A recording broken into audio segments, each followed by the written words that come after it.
Jai Shriman Narayan. Welcome to my YouTube channel Madhav Microbiology. Myself Harshita Gaherwal. Today I am going to introducing my another video, and today I am sharing the topic with you, that is types of protein. So as we all know that protein is a very essential for our body and for also the proper growth and maintenance of the body.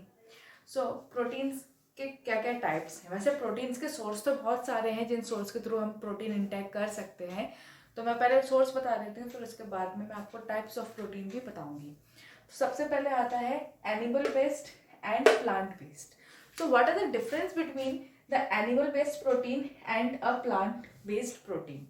सबसे पहले जो protein का derivation through animal हो, and second plant में हम देखते हैं कि जो प्रोटीन का डेरिवेशन या फिर उसका प्रोडक्शन जो है प्लांट्स के थ्रू हुआ हो, तो वो प्लांट बेस्ड प्रोटीन होता है. और एनिमल बेस्ड लाइक जैसे हम मिल्क लेते हैं, एग्स लेते हैं, तो ये सारे के सारे एनिमल बेस्ड होते हैं.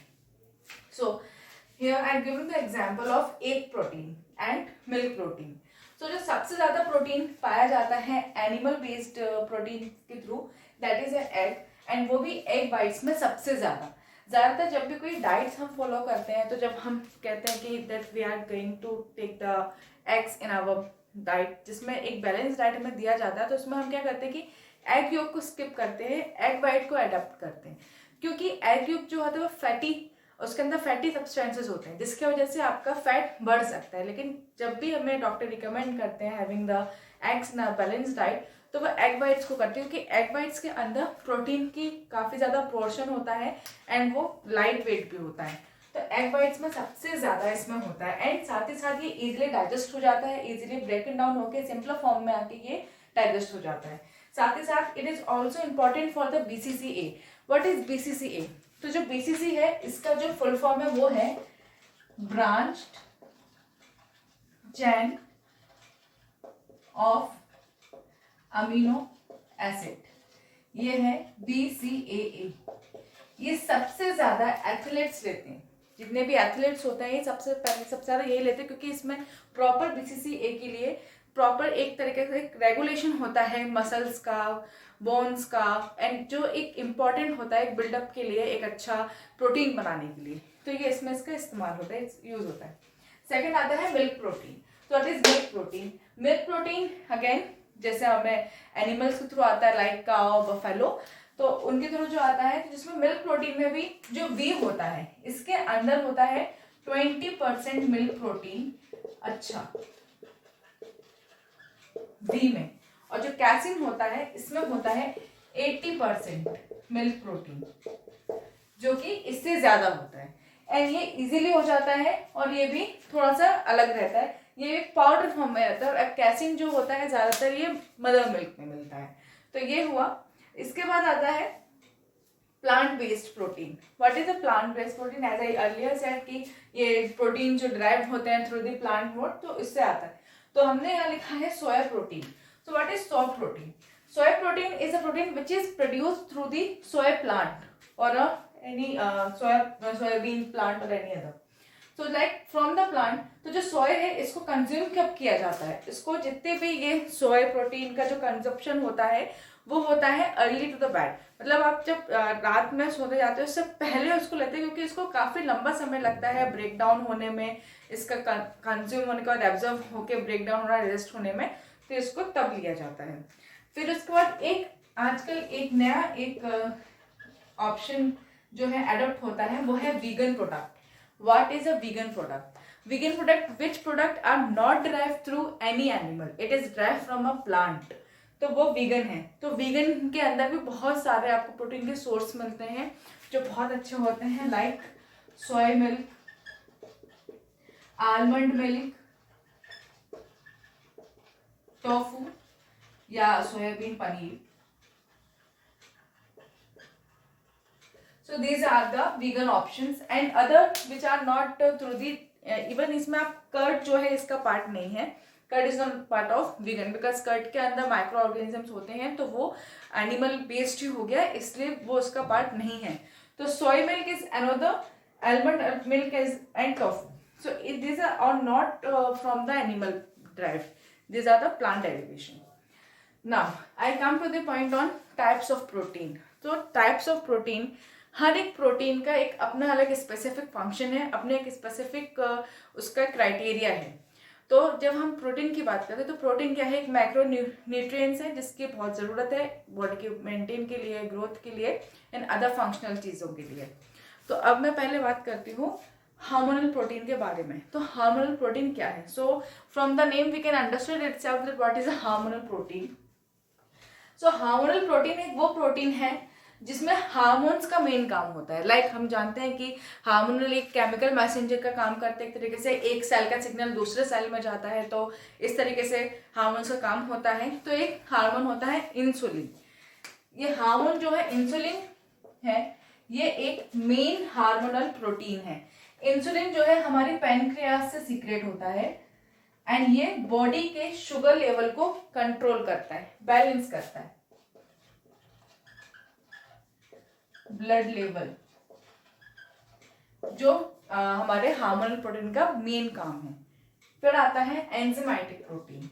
एंजाइमेटिक प्रोटीन का मतलब होता है एक तरीके से कह लीजिए कि जिसमें आपकी मेटाबॉलिक प्रोसेस को एक्सेलरेशन मिल जाए, एक अच्छी स्पीड मिल जाए। जैसे कि हमने कोई भी चीज़ इंटेक्ट लिया, वो इजीली एक सिंपलर फॉर्म में कन्वर्ट हुई एंड वो डाइजेस्ट हो गई, तो वो एक एंजाइमेटिक में आ जाती है। उसके बाद आता है का स्ट्रक्चरल प्रोटीन। स्ट्रक्चरल प्रोटीन को हम फाइब्रस प्रोटीन भी कहते हैं। फाइब्रस प्रोटीन इसलिए कहते हैं क्योंकि जो हमारे फाइब्रस प्रोटीन के जो मेन कंपोनेंट हैं वो हैं कोलाजन, केराटिन एंड इलास्टिन। ये तीन जो है इसके मेन कंपोनेंट है, जिसमें ये दोनों ही इंपॉर्टेंट है, ये नन ऑफ दी अदर कह सकते हैं। तो जो मेन काम क्या है इसका? मेन काम ये है, जो कोलाजन है, कोलाजन क्या करता है, जो हमारे बॉडी का एक फ्रेमवर्क है, एक तरीके से कनेक्टिविटी है मसल्स की, कॉन्ट्रैक्शन की और बोन्स की, इन सबको फ्रेम करता है, वो करता है कोलाजन। केराटिन का काम होता है हेयर्स की, स्किन की, नेल्स की और स्किन को अच्छे से मेंटेन करने के लिए, तो वो काम करता है केराटिन। तो ये स्ट्रक्चरल प्रोटीन में आ गया। अब इसके बाद आता है ट्रांसपोर्ट प्रोटीन। वो प्रोटीन जिसमें एक तरीके से गार्डन का काम होता है। ये एक outer cell of the part में होता है, जो बॉडी का आउटर सेल होता है वहां पे ये प्रेजेंट होता है, जिसकी वजह से इसमें वो ये गार्डिंग करता है कि कौन सा अंदर जा रहा है, कौन सा बाहर जा रहा है, या फिर इसमें एक तरीके से वो मेंटेनेंस करते हैं कि कुछ ऊपर नीचे तो नहीं हो रहा है इसमें। तो ये प्रोटीन का काम होता है उसकी सेल्फ रिगार्डिंग को करना, सेल्फ गार्डिंग करना। ये आता है आपका ट्रांसपोर्ट प्रोटीन में। इसके बाद आता है कॉन्ट्रैक्टाइल प्रोटीन। कॉन्ट्रैक्टाइल प्रोटीन एक बहुत इंपॉर्टेंट प्रोटीन है, क्योंकि एक तरीके से ये मसल, हार्ट के लिए एंड मसल्स के कॉन्ट्रैक्शंस को, लेवल को जो है वो मेंटेन करके रखता है। इसमें जो जितने भी हार्ट बेस्ड डिसीज होते हैं या हार्ट टिश्यूज के प्रॉब्लम्स होते हैं, वो सिर्फ इसी वजह से होते हैं, और ये बोन्स में भी प्रॉब्लम करता है। तो इसकी वजह से ये होता है कि जैसे कि अगर इसमें कोई प्रॉब्लम आ जाती है कॉन्ट्रैक्टाइल प्रोटीन में, तो इसकी वजह से सेवरल हार्ट डिसीज हो सकते हैं, सेवरल हार्ट डिसीज। अब आता है डिफेंसिव प्रोटीन। डिफेंसिव प्रोटीन से भी मालूम पड़ता है कि ये वो प्रोटीन है जो हमारी बॉडी में होने वाले किसी भी डिसीज को होने से बचाने के लिए मदद करता है। तो इसमें आता है इम्यूनोग्लोबुलिन। इम्यूनोग्लोबुलिन का मतलब है कि एंटीबॉडीज जो ये रिलीज करता है, ये एंटीबॉडीज रिलीज करता है। साथ ही साथ क्योंकि WBC जब हमारे बॉडी में प्रेजेंट होता है, तो WBC पे जब WBC जब एक्टिव हो जाए, वाइट ब्लड सेल जब एक्टिव हो जाए, तो वो अटैक करती है वापस से बैक्टीरिया में, और जब वो बैक्टीरिया में अटैक करती है तो वो बैक्टीरिया और साथ ही साथ जो अदर माइक्रो ऑर्गेनिज्म या वायरसेस हैं वो उन पर भी अटैक करते हैं, तो जिसकी वजह से दे गेट रेंडरिंगली इनएक्टिव। तो जिसकी वजह से वो डिसीज जो है हो नहीं पाता, उससे पहले ही वो इनएक्टिव हो जाता है, तो वहां पे ये डिफेंसिव प्रोटीन काम कर जाती है। इसके बाद आता है स्टोरेज प्रोटीन।